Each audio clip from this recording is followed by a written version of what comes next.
Assalamualaikum warahmatullahi wabarakatuh. Nama saya Faiz Saya akan menjelaskan tentang pengertian pasar dan peran pasar dalam perekonomian. Pertama, pengertian pasar. Pasar adalah salah satu dari berbagai sistem, institusi, prosedur, hubungan sosial, dan infrastruktur tempat usaha menjual barang, jasa, dan tenaga kerja untuk orang-orang dengan imbalan uang. Peran pasar dalam perekonomian. Peran bagi produsen. Bagi produsen, pasar berperan membantu memperlancar penjualan hasil produksi sekaligus kesempatan mempromosikan produknya di pasar. Produsen dapat menjelaskan keunggulannya itu untuk meyakinkan konsumen. Selain itu, produsen juga dapat memperoleh faktor-faktor produksi untuk menunjang proses produksi. Pasar bagi konsumen. Bagi konsumen, pasar berperan memudahkan konsumen memperoleh barang dan jasa yang dibutuhkan. Konsumen tidak perlu repot-repot mencari tahu karena apa yang dibutuhkan telah tersedia di pasar. Konsumen dapat datang ke tempat penjualannya atau memesan untuk diantarkan ke rumahnya. Kemajuan teknologi membuat jarak dan waktu bukan lagi kendala untuk memperoleh produk yang dibutuhkan. Bagi pembangunan. Peran pasar bagi pembangunan adalah menunjang kelancaran pembangunan yang sedang berlangsung.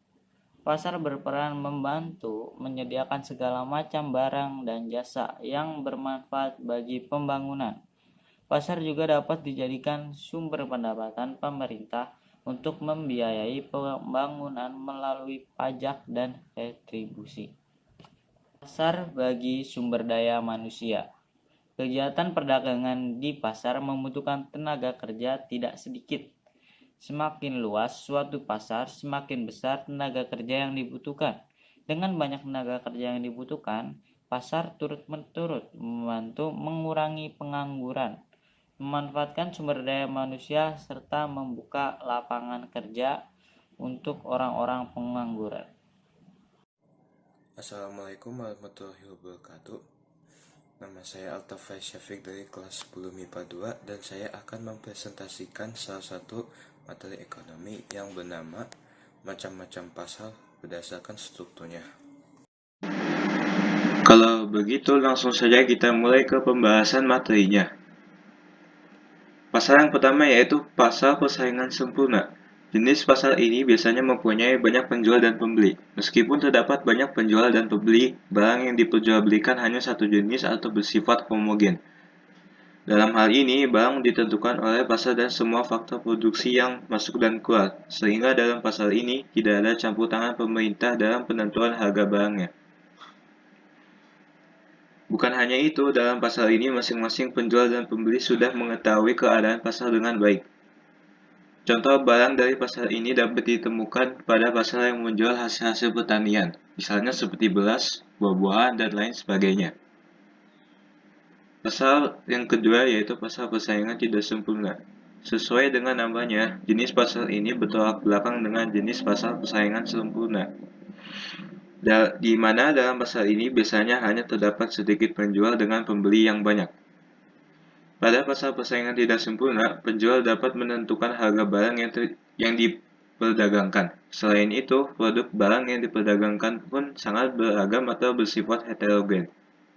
Dalam pasar persaingan tidak sempurna ini terbagi menjadi 3 macam. Pasar persaingan tidak sempurna yang pertama yaitu pasar monopoli. Berdasarkan namanya, pasar monopoli terjadi ketika seluruh penawaran jenis barang dikuasai oleh satu orang penjual atau beberapa penjual dalam jumlah tertentu. Namun pada umumnya, pasar ini hanya terdapat satu penjual yang bertindak sebagai pengambil keputusan, di mana satu pihak penjual dapat menentukan harga barang, sedangkan penjual lain tidak dapat menyaingi dagangannya. Selain itu, pedagang yang lain juga tidak bisa dengan leluasa masuk ke persaingan pasar karena terdapat peraturan atau undang-undang yang berlaku. Di samping itu, jenis barang yang diperjualbelikan dalam pasar ini hanya satu macam. Namun perlu diketahui, dalam pasar ini, harga barang mutlak ditentukan oleh penjual tanpa campur tangan pemerintah. Contoh pasar monopoli yang ada di Indonesia seperti PT Pertamina Persero, PT Perusahaan Listrik Negara Persero, dan PT Kereta Api Persero. Pasar persaingan tidak sempurna yang kedua yaitu pasar persaingan monopolistik. Pasar monopolistik adalah salah satu bentuk pasar di mana terdapat banyak produsen yang menghasilkan barang serupa atau memiliki satu fungsi yang sama, tetapi memiliki perbedaan dalam beberapa aspek. Contoh barang yang dimaksud misalnya seperti makanan ringan. Makanan ringan memiliki fungsi yang sama yaitu memenuhi kebutuhan primer manusia. Dan aspek yang berbeda yang dimaksud misalnya seperti komposisi bahan untuk membuat makanan ringan tersebut, desain kemasan, dan juga rasanya. Pasar persaingan yang ketiga yaitu pasar oligopoli.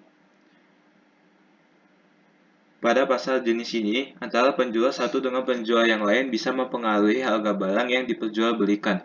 Biasanya keputusan yang diambil oleh salah satu penjual akan mempengaruhi penjual lainnya.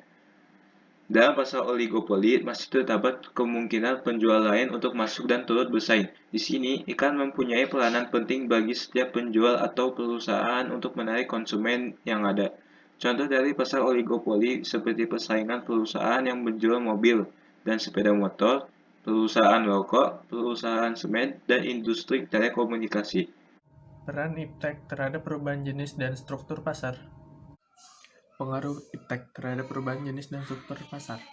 Semakin banyak jenis pasar abstrak, struktur persaingan pasar ke arah monopolistik atau banyak produsen, biaya yang semakin rendah sehingga perusahaan memperoleh keunggulan bersaing dan dapat menguasai sebagian besar pangsa pasar ke arah monopoli. Produk yang dijual semakin terdiferensiasi ke arah pasar monopolistik. Munculnya inovasi yang diikuti oleh imitasi oleh perusahaan-perusahaan baru ke arah pasar oligopoli. Salah satu penggunaan iptek dalam pasar adalah contohnya e-commerce yang merupakan jual beli secara online. Perkembangan iptek juga memberikan manfaat kepada pembeli dan penjual.